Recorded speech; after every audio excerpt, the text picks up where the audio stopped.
Et bonjour, bienvenue dans cette quatrième vidéo que je fais sur ma page. Donc aujourd'hui pas de débrief, parce qu'il n'y a pas eu de match. Et bien sûr pas de statistiques non plus sur l'Olympique de Marseille pour nos futurs adversaires. C'est une vidéo qui me tient à cœur parce que c'est des débats justement que ça fait longtemps que je voulais la faire. Beaucoup de débats que j'avais entre amis aussi. Et en ayant regardé un peu les débats sur l'Olympique de Marseille, sur RMC, avec Riolo, l'After, l'équipe, le Canal Football Club, et bref, beaucoup de débats et jamais à l'essentiel. Donc je vais parler de l'année, le titre de 1929 qui a été retiré. Je vais parler du titre de 93 qui a été non distribué. Le titre de champion qu'on aurait dû avoir. Et je vais parler des 3 titres que l'OM aurait mérité d'avoir, donc lors du centenaire en 98-99, 2008-2009 et 2014-2015. Les 2 finales perdues en 99 contre Parme et en 2004 contre Valence. Il y a des points un peu auxquels il faut dire les choses. Et la Coupe de la Ligue en 99 où l'OM a subi une élimination historique pour un club français.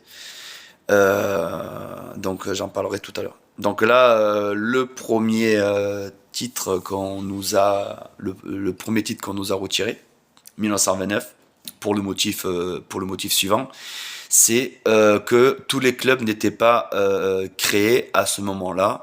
Donc les clubs actuels que l'OM affronte n'y étaient pas pour la plupart en 1928-1929. Donc dans cette époque-là, l'Olympique Marseille sort une Coupe de France gagnée en 1927, 1926-1927, 1927-1928, l'OM se fait éliminer en huitième de finale au tir au but par Amiens. 1928-1929 en Coupe de France, en 16e de finale, Marseille se fait sortir par le grand favori le Stade français, 4 buts à 1. Suite à ça, donc le championnat se déroule pas comme aujourd'hui, où on a 18 ou 20 clubs et l'OM s'affronte sur un match aller-retour. Là, c'était chaque région avait son championnat. Les gagnants de ce mini-championnat affrontaient les premiers de chaque région par un tirage au sort. Donc le Stade français a gagné son championnat, a gagné par tirage au sort pour se qualifier en finale. Et ils attendaient de recevoir son adversaire. Marseille élimine le FC 7 dans son championnat le Sud-Est par une victoire 3-0 à 7, où Alcazar, un des grands attaquants de l'Olympique Marseille, dit Pépito, dira ce soir-là que l'OM a gagné au point, donc les points du match, et au point pour une bagarre générale. Petit jeu de mots. Et on les gagnera en match retour 3-0 aussi. Et on a un grand gardien à l'époque qui s'appelle Charles Allais, dit le Jaguar. Et il faut savoir qu'à l'époque, il n'y avait pas de gars non plus. Hein. Donc un grand portier, une équipe talentueuse pour le sud de la France, mais qui n'a pas le niveau professionnel de l'équipe de l'OM actuellement, par exemple. Pourquoi je dis ça? Parce que quand l'OM s'est qualifié pour le mini-championnat, pour se qualifier pour la finale du championnat, l'OM a fait un match amical contre une équipe autrichienne qui était déjà professionnelle, le Rapid de Vienne, très connu à l'heure d'aujourd'hui. Et l'OM se fait surclasser 3-0, mais ça a amené du monde, de la ferveur, de la curiosité aussi pour affronter une équipe autrichienne, parce que l'OM n'était pas encore habitué à jouer des matchs contre des équipes européennes. Et donc du coup, l'OM joue la Coupe de France, se fait sortir. Et donc le tirage au sort eut lieu en début d'année 1929. La Bassienne, Bordeaux, Rouen. Rouen, victoire 2-1. Bordeaux, victoire 5-0. Et la Bassienne, dans le livre, dans les recherches, on nous dit pas le score, mais apparemment on parle d'une victoire facile. Donc voilà. L'OM est en finale et bat le Stade français 3-2. Donc l'OM est champion de France. Et le titre retiré par rapport au motif que je vous ai expliqué, qu'on nous a dans les années 90, c'était affiché et reconnu par la Ligue, et dans les années après les années 2000, on nous l'a retiré. Voilà. Donc pour moi, c'est injuste parce que même si le professionnalisme arrivera durant durant l'été 1932, l'OM va organiser justement, il y aura un vote en question Il y aura une majorité qui va accepter que l'OM devienne professionnel. Donc durant l'été 1932, il y aura 35 joueurs sous contrat avec l'OM. Il faut savoir que la Ligue mettra un règlement, à savoir que chaque joueur doit toucher 2000 francs. Il faut 4 étrangers par équipe. Et il faut 8 joueurs pro au minima. Voilà comment être professionnel pour un club à l'époque, parce qu'il faut savoir qu'à l'époque, les joueurs prenaient pour faire les déplacements, ils prenaient un temps de repos pour justement être en pour pouvoir jouer le match avec l'Olympique de Marseille. Il fallait aller voir le patron pour demander demander de se libérer, tout simplement. Donc voilà comment se fonctionnait justement les championnats à l'époque. Donc pour moi, vous me direz votre avis sur l'année 1928. Mettez un commentaire et je vous répondrai à vos questions. Ou curieux de savoir ce que vous en pensez aussi. Donc on arrive à la saison 92-93, donc il faut savoir à cette époque-là, l'OM est dans les années gloire. Les titres s'accumulent. Champion de France, le doublé 89, 90, 91, 92.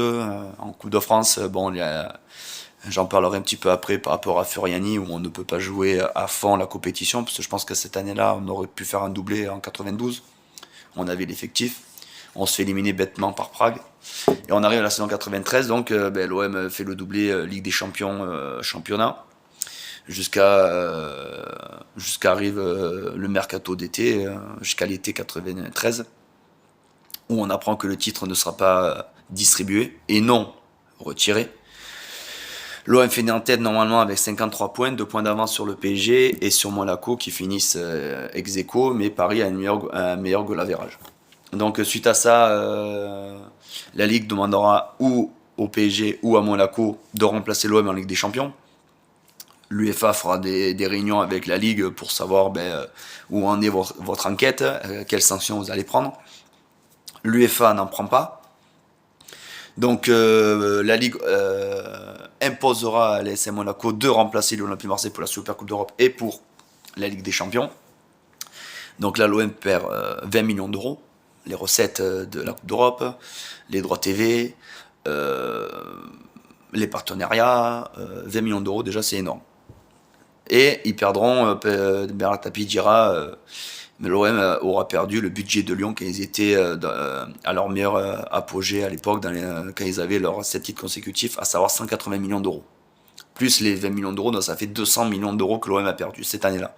D'où le fait que l'OM n'avait plus les moyens de payer la D1 pour jouer le championnat. Ils étaient obligés de descendre en Ligue 2 par la DNCG. Donc on en arrive là pour un match. Et déjà, donc, il faut savoir que Bernard Tapie avait demandé de décaler le match. Parce qu'à l'heure d'aujourd'hui, quand l'OM ou d'autres équipes européennes jouent la Coupe d'Europe, les matchs sont en avance ou sont justement un peu décalés pour qu'ils puissent bien préparer le match de la rencontre le mardi ou le mercredi ou le jeudi. Même si Deschamps dira que le jouer jeudi la Coupe d'Europe, c'est très compliqué pour le championnat parce qu'il y a très peu de jours de repos entre. Donc voilà, bref, c'est le jeudi, ça laisse vendredi, samedi pour préparer le match du dimanche, donc il peut avoir de la fatigue. Si les postes ne sont pas doublés, Tapie et Deschamps ont toujours fait ça, à savoir que quand tu joues la Coupe d'Europe, il faut doubler les postes. Donc si le schéma tactique c'est 4 défenseurs, 3 milieux, 3 attaquants, il te faut 8 défenseurs, 6 milieux, 6 attaquants. Et sans compter qu'il te faut des remplaçants qui t'affaiblissent pas l'équipe en qualité de jeu et surtout n'affaiblissent pas l'équipe. Et après, il te faut aussi des joueurs qui ne figurent pas sur le banc et ni en titulaire, qui sont là pour remplacer les remplaçants des titulaires. Donc il faut avoir un effectif assez large. Chose que l'OM n'a jamais eu, à part sous l'ère Deschamps et durant certaines périodes, un peu sur quelques périodes durant les années Tapie. Je passe à la saison 90-91 où là tous les postes étaient doublés. Mais cette année-là, 92-93, il n'y avait pas assez de joueurs pour remplacer VAOM et mettre des remplaçants, par exemple, pour mettre 11 bons remplaçants. Donc du coup, peut-être pas en mettre 11, mais avoir une moitié d'équipe déjà au repos. Donc, du coup, voilà, déjà premier point. Deuxième point, Glassman fait la préparation. Il le dira avant le match, pendant qu'il se fait masser, qu'il a été approché pour lever le pied pendant le match avec une somme d'argent. Bochraga dira que justement il a jamais reçu cette somme d'argent. Il faut savoir aussi que le match il est sur YouTube parce qu'il était retransmis à l'époque sur TF1 et que moi, le seul joueur que vous devez observer déjà, il y a Barthez et Eric Dimeco. Eric Dimeco dans ses duels, il est dur, comme d'hab, et sur ce match-là, il change pas. Robert, il s'est mis une petite douleur, un peu comme Dugarry à la Coupe du Monde, il fait un appui et il y a le muscle qui lâche, ça peut arriver. Hein, mais moi, le truc que j'ai jamais compris, c'est que l'arbitre, il se prend pour un psychologue. Il pense que l'action, le joueur ne peut pas se blesser et qu'il y a un truc de bizarre. Bon, déjà, jamais un arbitre, normalement, ne fonctionne comme ça. Enfin, je veux dire, on marche sur la tête. Il y a un joueur, c'est vrai, qui conteste beaucoup les choix de l'arbitre, Bochraga, et là, ce jour-là, il est calme. Donc ça peut arriver. Un match en jeu, tu joues le maintien, tu prends sur toi, l'entraîneur peut te dire écoute, là aujourd'hui je veux pas t'entendre, sinon si on joue à 10, on va se faire massacrer. Du coup le joueur il se calme et il peut passer pour un match tranquille, ça peut arriver. Donc là il se dit, c'est sur YouTube, faites rentrer l'accusé, il parle, ça y est sur YouTube. Et déjà, l'arbitre, il pense comme ça. Déjà, tu te dis, mais il n'a pas la tête au match, déjà. Déjà, rien que lui, il est dans un contexte que même que personne va dire, j'ai jamais vu ça, quoi. Du coup, voilà, déjà ça. Et après, si vous lisez ce livre, Marc Fratini, si vous voulez faire un cadeau pour Noël, vous pouvez l'offrir. C'est un excellent livre. On apprend beaucoup de choses. On apprend, déjà, je vais parler déjà du début. Tapie, du coup, sachant qu'il ne peut pas décaler le match, à l'inverse des Milanais que la Ligue italienne a accepté de décaler leur match de championnat. Bon, ils sont assurés d'être champions, donc comme Marseille. Et du coup, Tapi accueille Téléfoot certains joueurs de l'OM à venir sur le Fosséa, sur son yacht, pour le match de Téléfoot. L'émission de Téléfoot, pardon. Et Tapi, juste avant, rencontrera Desailly, Deschamps et Dli pour dire voilà, demandez à vos anciens Nantais, Robert, Glassman et Bochraga, de lever le pied pendant le match. Je ne veux pas que des titulaires soient blessés pour la finale. On arrive tellement de loin avec une demi-finale perdue contre Benfica avec la main de Vata, la défaite en finale contre les joueurs de Belgrade à Bari au penalty. Donc là, on arrive une élimination avant la phase de poule en 92 par Prague. Bon, Bernard Pardo, il était blessé, donc ça faisait un titulaire en moins. Et du coup, déconvenu. L'OM pensait se qualifier facilement, donc Prague est passé, l'OM pas de Coupe d'Europe. Et là, on arrive en finale dans la nouvelle dans la nouvelle dans la nouvelle Champions League, à l'époque, comme elle s'appelait. Et du coup, Tapi il dit voilà, moi je veux pas faire comme Saint-Etienne, grand respect à eux. En 76, ils vont en finale, mais juste avant le match, juste avant la finale, leur meilleur attaquant se blesse et du coup ne peut pas jouer la finale et score final 1-0, poteau carré, tout ça. Chose qui nous est arrivée, j'en parlerai contre Valence avec Drogba. Drogba n'a rien à faire pour jouer contre Monaco avant la finale. On n'a rien à jouer, on est 9ème. Et on décide de faire jouer Drogba au lieu de le faire sortir. Et en fin de match, Roten sur RMC dira que c'était un début de match. Or, c'est faux. Il restait même pas 5 minutes à jouer. Il y a un dernier corner. Rodriguez fait une béquille à Drogba pour éviter qu'il marque. Parce qu'on perdait 1-0, donc on aurait fait match nul. Ou il y avait match nul. Enfin, on aurait fait un résultat, on aurait pris 1 point ou 3 points. Et Rodriguez lui fait une béquille. Et ce jour-là, il n'aurait pas dû jouer ce match, pour moi. Tant pis si on le perdait, il y avait une finale de Coupe d'Europe à jouer. Avec Drogba à 300%, ça pouvait faire la différence. Voilà. Petite parenthèse, j'en parlerai plus après. Mais voilà. Tapi, il a dit voilà, moi je suis pas Saint-Etienne. Donc Edeli a pris au mot une enveloppe. Et cette enveloppe, donc il y aurait eu un test ADN. Le test ADN va révéler que aucune personne du club, du jardinier, la femme de ménage, jusqu'au président, en passant par le staff, les joueurs, aucun ADN de l'Olympique de Marseille ne sera retrouvé sur les billets. Et la rumeur de ce livre, et vu que j'ai travaillé sur Marseille, à la Tour CMH-TGM, le site Les Florides sur Marignane, j'ai beaucoup entendu parler que un négo c'est un peu un mafieux, comme Bernès. Bernès, c'était quelqu'un qui avait très peur de Manuel Tapie, qui le respectait beaucoup, mais il lui aurait dit de faire n'importe quoi, il l'aurait fait. Et que n'importe qui dans le staff comme joueur respectait ses choix et ses décisions. Souvent les joueurs ils disent voilà, ils disaient pas que des conneries, ils pouvaient grossir la chose ou ouais je vous jure sur mes enfants, donc voilà. Mais quand il était sérieux, il était sérieux, et quand il a jeté son maillot pour un match amical, il l'a jamais pu reporter, il n'a jamais reporté même l'OM parce qu'il trouvait que c'était un manque de respect envers le club, et que personne est au-dessus du club. Donc il dira Basibouli sur YouTube d'ailleurs que s'il attire le maximum des grands joueurs qu'il y a eu à l'OM, c'est parce que les joueurs savaient qu'il allait au bout quand il faisait quelque chose qui lui déplaisait. Donc voilà. L'échange qu'il y a dans le vestiaire entre Valenciennes et les joueurs de l'OM, et des dirigeants de l'OM, c'est qu'ils savent qu'il y a eu une demande de corruption. Et Valenciennes dit, nous on n'en parle à personne, on annule à la Ligue du fait que on veut poser j'ai perdu le mot, le club veut peser une réserve. Nous, on accepte de faire match nul, ça nous arrange pour le maintien, et vous, ça vous arrange pour le titre. Tapie refuse, et voilà comment ça part.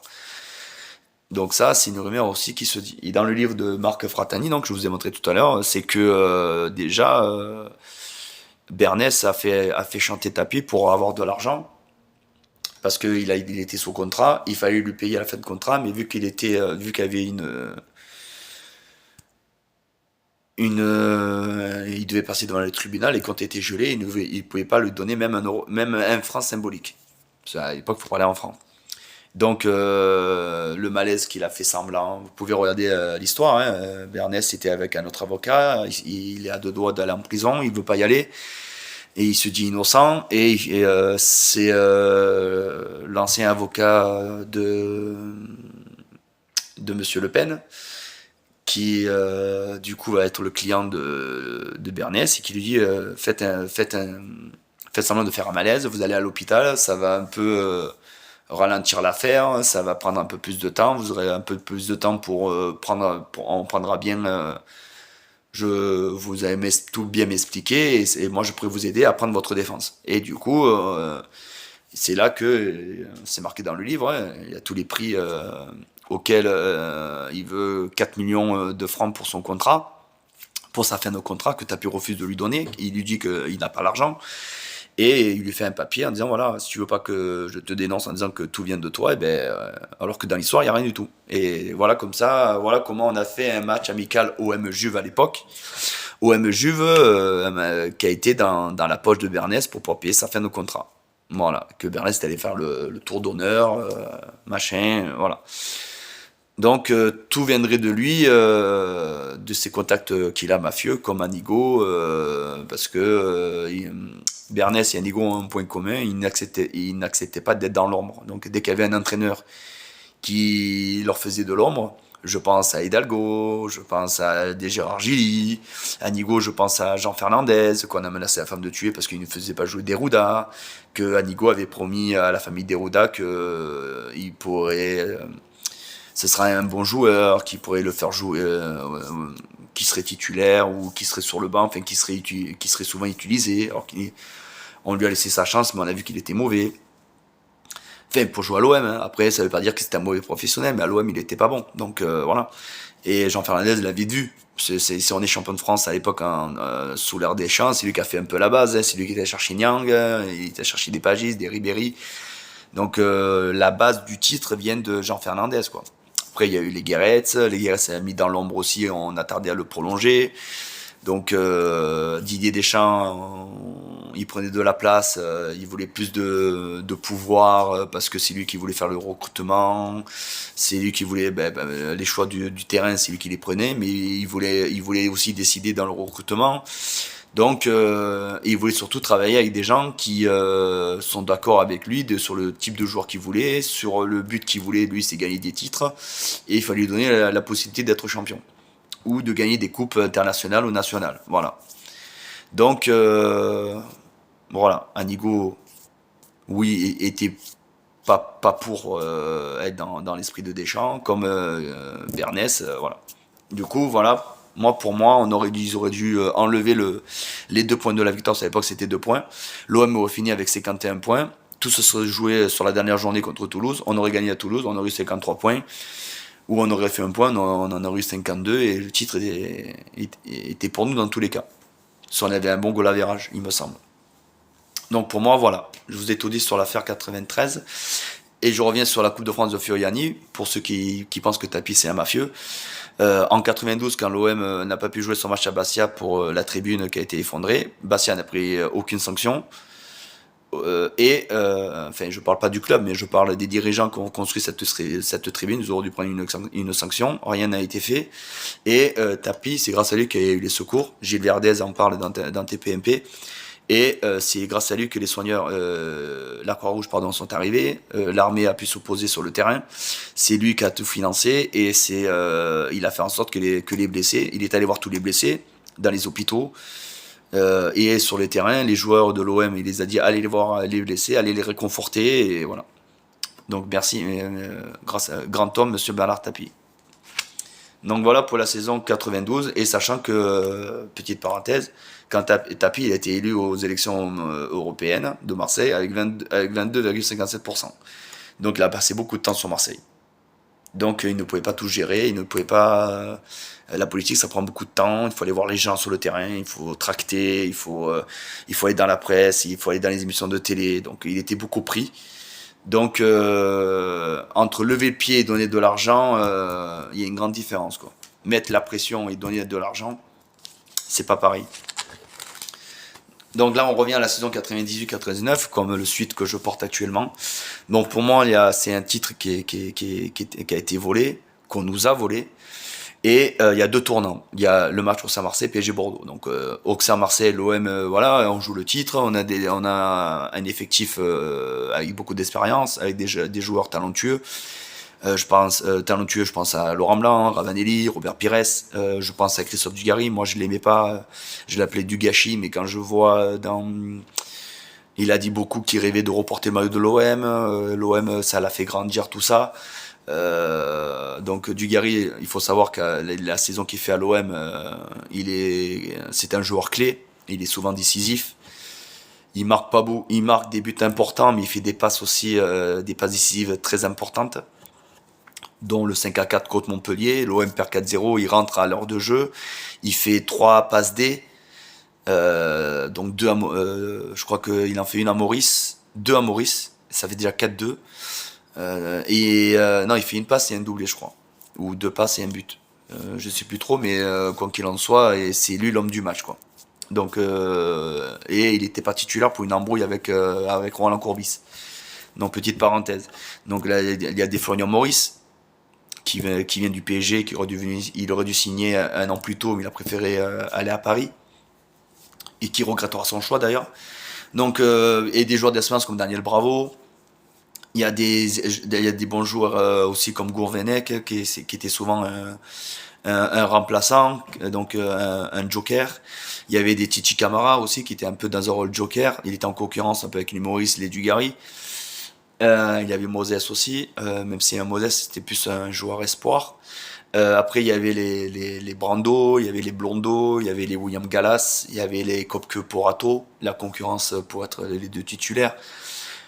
Donc une équipe capable de faire un triplé, ou au minima de faire un doublé, ou alors gagner au moins un titre. Donc Auxerre-Marseille, dernier corner, on est en fin de match. Laurent Blanc a fait une belle action individuelle pour marquer, avec un bon petit plat du pied. Et sur le dernier corner, le ballon tape ici, sur le pec. Si vous regardez l'émission de la Ligue 1, la fête de la Ligue 1, je ne sais plus si c'est les 100 ans ou...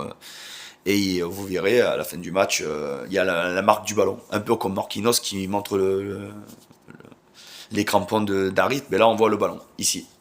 L'arbitre dira main, carton rouge pro, bravo, penalty, égalisation.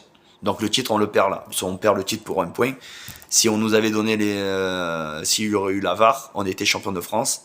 Il n'y avait pas rouge, ni penalty, on était champion de France. Premier tournant. Le deuxième tournant, c'est PSG Bordeaux. On sait que dans la presse, les joueurs disent que certains ne vont pas jouer à 100%. Le public du Parc des Princes sera à la cause de Bordeaux. Quand Paris marquera, les supporters n'étaient pas contents. Et le deuxième but de Bordeaux, il est assez curieux parce qu'il est à l'entrée de la surface. Il rentre à peine dans la surface. Lama se jette. Au lieu d'attendre son attaquant et de fermer son angle, on nous apprend en gardien, parce que moi je suis gardien. On nous apprend en gardien que tu fermes ton angle de ton poteau et tu sors pour pas qu'on t'ajuste au côté poteau. Donc tu sais que si tu fermes cet angle-là, on va te la mettre sur la gauche. Soit en mi-hauteur, soit on va te lober, soit on va te la mettre en ras de terre. Mais c'est plus facile de se jeter comme ça. Tu sais qu'on va te la mettre sur la gauche, sachant que lui en plus il est un peu grand, on peut que t'ajuster ou te lober. À mi-hauteur on peut pas te la mettre. Donc c'est soit en ras de terre, soit en l'air. Et là il sort, tête baissée, il se fait ajuster côté gauche. Donc inadmissible pour un gardien de ce calibre-là, international, avec beaucoup d'expérience. Il a joué beaucoup de matchs de Coupe d'Europe, donc voilà. Bon, moi je l'aime pas. Enfin, c'est un bon gardien, mais entre Barthez et Lama, mon choix il est vite fait. Donc voilà, mon tournant il est là pour le championnat. Après, en Coupe de la Ligue, donc en 16e de finale de la Coupe de la Ligue, le Stade Vélodrome est suspendu par rapport au match au MPG. Le Vélodrome avait un sursis par rapport au fumigène, où il y avait des balles de tennis. Enfin, le match était par rapport à ça. Et l'OM, les supporters, au début du match, au jump, ils avaient des balles de tennis avec des rubans bleus. Et du coup, le stade est suspendu et le match, il est très proche de Marseille, ce match.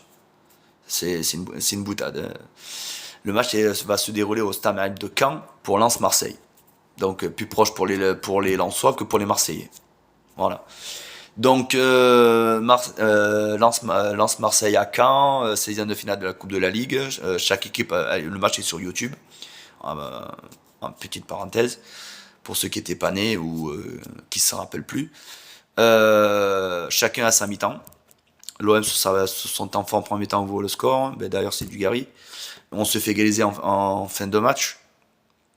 Ça, des fois, c'était le point faible durant cette année-là, où on perdait beaucoup de points en fin de match. Rennes, ils nous égalise en fin de match aussi en championnat. Donc on fait un match nul alors qu'on mène. Bordeaux, au Vélodrome, on fait 2 partout, pareil, en fin de match. Et donc ils nous égalisent, prolongation, il n'y a rien, et à la séance de penalty. Donc on est le premier club français à l'heure d'aujourd'hui. Donc c'est pas rien. On est le premier club français à s'être fait éliminer sur une séance de penalty où le ballon est rentré. Eric Roy s'élance, il frappe côté droit du gardien, le ballon tape barre rentrante, mais le ballon tombe juste derrière le poteau. On le voit à l'image. Hein. Et l'arbitre, il est côté caméra, et il est côté où le ballon il tombe. Donc, à la limite, il serait tombé un peu loin. Normalement, tu le vois, hein, parce qu'il se met pas très loin de la cage. Donc, et il dit non, le ballon n'est pas rentré. Le gardien l'a vu, Eric Roy l'a vu, le Coplançois qui est derrière, il le voit. L'arbitre dit non, il n'est pas rentré. On se fait éliminer comme ça. En 6e finale de la Coupe de la Ligue. Ça, c'est pas volé aussi. Finale 99, OM Parme. Donc pourquoi vous allez me dire OM Parme, on a été battu 3-0. Laurent Blanc il fait une tête pas assez forte pour Porato. L'attaquant de Parme ajuste Porato d'un lobe. Donc Parme nous bat 3-0, mais à Bologne, il y a une bagarre générale. Les joueurs reçoivent Bologne et leurs supporters étaient déjà très réputés pour être pas des gentils, ils étaient assez violents. Surtout en Italie, dans les championnats, c'est assez chaud. Hein. Moi, j'ai mon cousin qui est pour la AS Rome. Il faut savoir que la AS Rome, des fois, les supporters se balancent des quérons, ou à Milan, une année, ils avaient balancé un scooter en bas de la tribune. Donc, voilà. Et là, Bologne, il faut savoir que le stade à l'époque, le parquage en gagné, il est pas fait. Il y a un mini parquage qui est sur le quart de virage, quand vous êtes au virage nord face au terrain, il est tout sur le côté gauche. Donc facile de balancer des objets sur le virage nord. Et la tribune où le parquage, le grillage n'est pas fait, c'est des stadiers. Et ce soir-là, au Bologne, ils balancent 3 fumigènes sous le tifo des Yankees. Une quinzaine de millions la bâche elle a coûté pour le tifo. Et il y a un jeune qui se prend un fumigène ici. Donc voilà déjà pour le match aller. Le match retour, les supporters c'est pareil, traquenard. Donc ça on a l'habitude, hein. Benfica des années 90, Fenerbahçe à l'époque de Valbuena, où on fait un 3 partout chez eux. On est habitué des traquenards en Coupe d'Europe. Et en Turquie, ils mettent des fumigènes dans les bus des winners, par exemple. Elle y est sur la vidéo. Hein. Ils cassent une vitre du bus pour pouvoir sortir. Donc voilà les traquenards que des fois on peut avoir, ou comme moi j'étais monté à Salzbourg, où les flics, les cynophiles, ils n'avaient pas de muselière pour les chiens, donc t'en as un, il se fait croquer le mollet, alors que nous on voulait juste partir du centre-ville jusqu'au stade à pied. Donc heureusement qu'on l'a pas fait, parce que Groningen, et pas à Salzbourg, à Groningen, pardon, on était là-bas, et moi j'y étais allé, et il faut savoir, c'est l'endroit où il y a le plus d'interdits de stade, pour Groningen. Donc heureusement qu'on n'est pas allé, parce que le premier bar, des jolies bêtes. Petite parenthèse, donc du coup, Bologne, on gagne, avec un penalty de Laurent Blanc tiré en 2 fois, parce que Ingosson, paix à son âme, l'ancien Marseillais, était rentré dans la surface, donc penalty à retirer, Laurent Blanc le marque, on va en finale. À la fin du match, donc déjà, il y avait des cris racistes envers Luxin, envers Titi Camara. Il y avait beaucoup de provocations des provocations par les Italiens, les supporters qui balançaient des trucs sur les joueurs, et Luxin qui se fait prendre à partie, et le premier qui défend Peter Luxin, c'est Christophe Dugarry, qui prendra 4 matchs de suspension, au passage, pour avoir mis un coup de poing au joueur qui avait pris Luxin il avait agrippé. Donc baston général. Bon déjà, je crois que c'est Titi Camara, William Gallas ou Titi Camara, ils prennent un jaune, donc il est suspendu pour la finale, ça on le sait. Donc on perd Ravanelli, on perd Gallas, on perd Dugarry. Donc l'équipe est allée remanier et pas suffisamment armée, on va dire, sur le terrain. Là pour le coup, l'équipe elle est un peu affaiblie par rapport à l'équipe type. Et donc on perd logiquement 3-0. Sachant que Parme aussi, juste avant le match, fera une vidéo où ils prennent du dopant. Donc en Italie, c'est toléré parce que c'est un dopant qui permet de résister physiquement et de mieux récupérer et de ne pas avoir de fatigue. En Italie, c'est toléré, mais il faut savoir que les joueurs prennent beaucoup de doses, et il y en a qui finissent en fauteuil roulant. Il y a des associations là-bas qui se battent justement pour plus que ça arrive, pour que ce fléau s'arrête. Si vous regardez des reportages en Italie sur YouTube, il y avait un reportage où moi j'aurais beaucoup de reportages surtout, donc et dans ça, c'était important de le regarder. Et du coup, voilà. Donc ça c'est fait. Le dopant, la Parme n'a rien eu.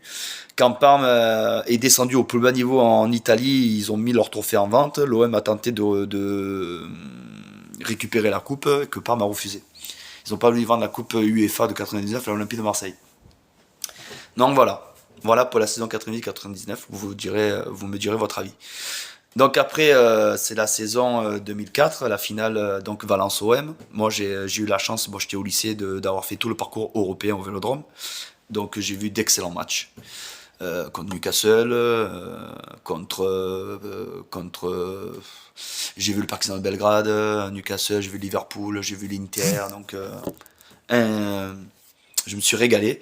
Et donc, comme je vous disais précédemment, on arrive le match à Monaco-Marseille, juste avant la finale. Il y a Monaco, on joue à Toulouse et Monaco. On fait match, on a 2 déplacements. Et parce que je me rappelle où les Marseillais chantaient, nous sommes champions d'Europe, nous les enfants du Vieux-Port. Donc du coup, on était plus concentrés sur la finale que sur le championnat. Et juste avant la finale, Drogba ne doit pas jouer, parce qu'on finit 9ème. Que bon, par les temps qui courent, c'était notre plus belle place. On était plus souvent vers la 15e que vers le milieu de tableau. Donc on finit 9ème, qui sera, par rapport au titre, par rapport à l'arrivée de Pape Diouf, notre meilleure place. Et la plus mauvaise par rapport à après, on va finir souvent 4ème, 5ème, on va finir 3ème, on va finir après 2ème, on va finir premier, 2ème. Donc par rapport au parcours qui va suivre après, 9ème, c'est la plus mauvaise place auquel on aura fini. Et on perd en finale, déjà par une erreur de l'arbitre. J'ai pas envie de citer son nom parce que rien que de le dire, alors que c'est un excellent arbitre international normalement. Et on met un rouge à Barthez alors que le rouge Il fait pas un attentat sur l'attaquant, il sort avec les pieds un peu hauts, et il y a penalty, donc ok, il peut avoir penalty, mais de la mettre carton rouge, il a tué le match. Après, l'erreur qu'il fait à Nigo, c'est parce qu'on joue avec un 5-3-2, on joue avec trois défenseurs centraux qui est Bey, Mdani, Meite, deux latéraux, Ferreira et Dos Santos pour fermer les couloirs. Et on joue dans l'axe avec Flamini et Ndiaye, et devant on a Meriem en 10 avec Marley et Drogba. Et il fait sortir Meriem, il a eu tort, parce qu'il aurait dû faire sortir un des trois défenseurs centraux, Bey, Maïté ou Mdani. Moi j'aurais fait sortir Mdani malgré que ce soit le capitaine. Et j'aurais refermé dans l'axe avec Bey, Maïté, ça faisait une défense à 4. Et ça permettait offensivement de garder le ballon. Ce Meriem était réputé pour bien garder le ballon et de bien distribuer le ballon et de ne pas s'effondrer. Ou alors il sortait Ndiaye. Ndiaye, il faisait venir Mdani parce qu'Mdani pouvait jouer défenseur central et milieu def. Ça faisait monter Meriem toujours dans son poste de 10 et on pouvait distribuer facilement le ballon. Et on gardait Maïté et Bey. Bey parce qu'il est capable de jouer, il était solide au jeu aérien. Bon, il était dans les relances, il n'était pas mauvais et il pouvait couper les trajectoires parce qu'à la base c'est un latéral droit. Et Maïté dans l'axe, il a fait jusqu'ici des bons matchs, dont il a marqué un but de la tête contre Liverpool pour nous qualifier. Moi, j'aurais fait ce choix-là. Donc, et Valence, pareil. J'ai appris il y a un petit bout de temps quand même que pendant la période où ils ont gagné la Coupe UEFA, ils ont eu il y a eu une suspicion de dopage. Je sais pas s'ils ont été condamnés. Il me semble que oui. Et ils ont eu un dopage entre 2000 et 2008. Et ils ont joué contre nous en finale. Donc certains étaient dopés. Que d'ailleurs, Dimeco dira, moi j'ai subi des tests de dopage, j'ai jamais été dopé. Par exemple. Mais comment ça se fait qu'une chose comme ça arrive? Et Valence, ils n'ont rien eu. Ils ont gagné la coupe, ils ont gardé la coupe, machin. Ça aurait été nous, j'en parle même pas. Donc voilà pourquoi je pense que je parle de ça, parce que je trouve que c'est un peu scandaleux. On revient dans la saison 2008-2009, où pour moi Marseille, cette année-là, aurait dû gagner le championnat. On perd le titre avec 3 points d'écart sur Bordeaux. Mais il y a 2 tournants dans la saison. Le Mans-Marseille, OM Lyon. Le premier, Le Mans-Marseille, pourquoi? On est à 0-0 ou un partout. Et il y a un but de Samassa qui est refusé. L'arbitre était trop loin pour voir l'action. L'arbitre de touche, soit il est trop loin, soit il veut pas se mouiller. Même aujourd'hui avec le VAR, soit ils veulent pas se mouiller. Et il fait une barre rentrante. D'ailleurs, ils en parleront, je sais pas si c'était TF1 ou Canal+, quand ils faisaient leur résumé des journées des matchs. Le but est refusé justement. Et déjà, on perd 2 points déjà à ce moment-là. Et ça, déjà, c'est scandaleux déjà. Le but de Samassa au Mans, il doit être validé et déjà, on n'aurait pas été à 3 points. Et après, il y a l'OM Lyon. OM Lyon, Niang se fait descendre 4 fois dans la surface de réparation. On perd 2-1 sur un but de Wooltord. C'est son unique but d'ailleurs avec nous. Et on perd 2-1. Et justement, il y a 4 pénaltys où Niang se fait descendre. Et en plus, on sait très bien que Niang, c'est pas quelqu'un qui va simuler, qui va chercher le penalty. Au contraire. Donc sur les 4, il y avait au moins 1 ou 2 qui auraient pu être sifflés. Et vu qu'on perd 2-1, donc ça faisait au match nul ou on gagnait le match. Et vu qu'on avait une meilleure différence, je crois, que Bordeaux, et même si on gagnait le match, on était devant Bordeaux. Donc pour moi, c'est les 2 tournants. L'OM aurait dû être champion. Voilà, donc 2000-2009, pour moi, il est scandaleux. Et après, donc le dernier point, c'est 2014-2015, Yannick de Belza. Il y a 16 erreurs d'arbitrage. Et d'ailleurs, Montpellier, durant la saison 2015-2016, subira aussi le même sort. Ils ont failli descendre à cause de ça. Et quand on dit oui, mais durant l'année, ça s'équilibre, c'est faux. Donc il faut savoir que l'OM est champion d'automne. On n'arrive pas à battre le PSG, mais on tient tête, on est premier, il y a du jeu, le jeu il est plaisant, ça joue pendant 90 minutes à fond, et ça fait des marquages de zone. On est présent, il y a d'excellents joueurs, les Gignac, les Payet, les Thauvin, les vainqueurs. Donc, les Mandanda, voilà. On adhère, moi le premier, mais quand même on perd 2. Il faut savoir que les gros matchs, suite à la trêve hivernale, c'est Turpin qui va nous arbitrer les gros matchs. Et il faut savoir, j'en ai parlé dans ma première vidéo, que Turpin a eu son diplôme à Lyon, comme Madame Frappard. Ils sont nés à Lyon. Et, parce que j'ai dit ça parce que Madame Frappard, à Payet, elle avait mis un rouge, parce que Payet, il a voulu contrer le ballon, il a pris le pied du joueur, il lui a mis un rouge. C'est la seule fois où un joueur a pris un rouge pour ça, d'ailleurs. Hein. Turpin nous arbitrait tous les matchs. Il nous arbitrait Lyon, Paris, Saint-Etienne, Bordeaux et Monaco. Et sur ces matchs-là, il y en a 5, il y a des faits de jeu. Monaco, on doit marquer un but, il y a une action, on n'arrive pas à marquer, il y a une contre-attaque de Monaco, il y a un corner qui n'y est pas, il n'y a pas corner, on se prend un but, on perd le match. Donc déjà, premier point. Donc on perd 3 points. Bordeaux, Palois qui joue à Nantes, il joue à Bordeaux, il descend Alexandrini dans la surface, dernier défenseur. On est à égalité. On perdra le match, mais à ce moment-là, on aurait pu ouvrir le score. Et il dira, j'ai cru qu'Alexandrini avait glissé. Alors que Alexandrini, il est devant, et Palois, il est derrière, il le déséquilibre, il cherche pas à jouer le ballon. En plus, on connaît Palois, hein. C'est pas un grand défenseur. Hein. C'est un défenseur à l'ancienne, il monte son short, là, comme dans les années 70. Mais, donc déjà, à Bordeaux, on se fait voler. Donc déjà, ça fait 6 points.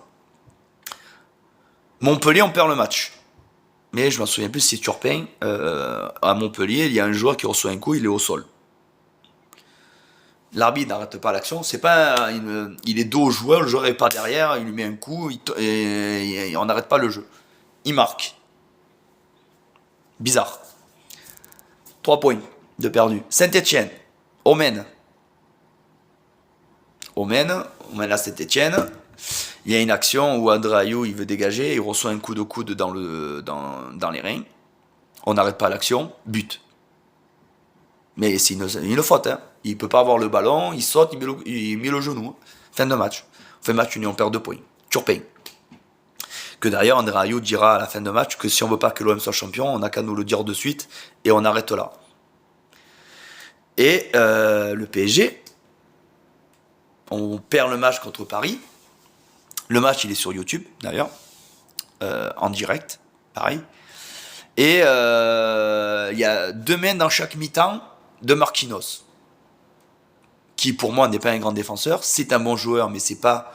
Si j'ai de l'argent demain, je deviens milliardaire, je mets de l'argent dans l'OM et je participe au recrutement. C'est pas à lui que je vais penser directement. Je vais penser à Saliba, à Van Dijk, voilà. Par exemple, je vais pas penser à lui, parce qu'il y a meilleur que lui. Je vais penser à Wesley Fofana, je vais penser, pas à lui. Lui, c'est d'ailleurs, Casar, il se moque de lui, il a entièrement raison. Pour moi, c'est pas un Brésilien. Enfin, voilà, petite parenthèse, pour moi, quand tu prends Marquinhos, tu veux pas gagner de Coupe d'Europe ou voilà. Donc déjà, demain dans la surface, on doit gagner le match. Donc on perd 3 points. Et après, il y a le fameux Lyon. Voilà, Lyon. Que Payet dira on s'est fait niquer et il prendra des matchs de suspension. On a inventé la Goal Line suite à ce match pour le retour de Valbuena. Je vous conseille non, c'est pas pour le retour de Valbuena, c'est après, ce sera quelques années après. Mais on a inventé la Goal Line cette année-là pour faire digérer la pilule que Ballon est rentré avec Ocampos. C'est quand même extraordinaire. Donc 2 points et ça fait 16 points d'erreur. Voilà, donc pour moi, l'OM aurait dû être champion. On nous a empêché d'être champion. On n'acceptait pas que Bielsa arrive avec une nouvelle philosophie de jeu, de tactique. Voilà. Et en plus, quand il parle, il a que la tête baissée, il ne regarde pas les gens, la presse dans les yeux. Donc, il dérangeait. Voilà. Donc voilà pour cette vidéo. La prochaine vidéo, j'amène les Marseillais à Lens. On est autorisé à y aller. Je ferai une vidéo que je mettrai, ou je ferai même un direct du parquage.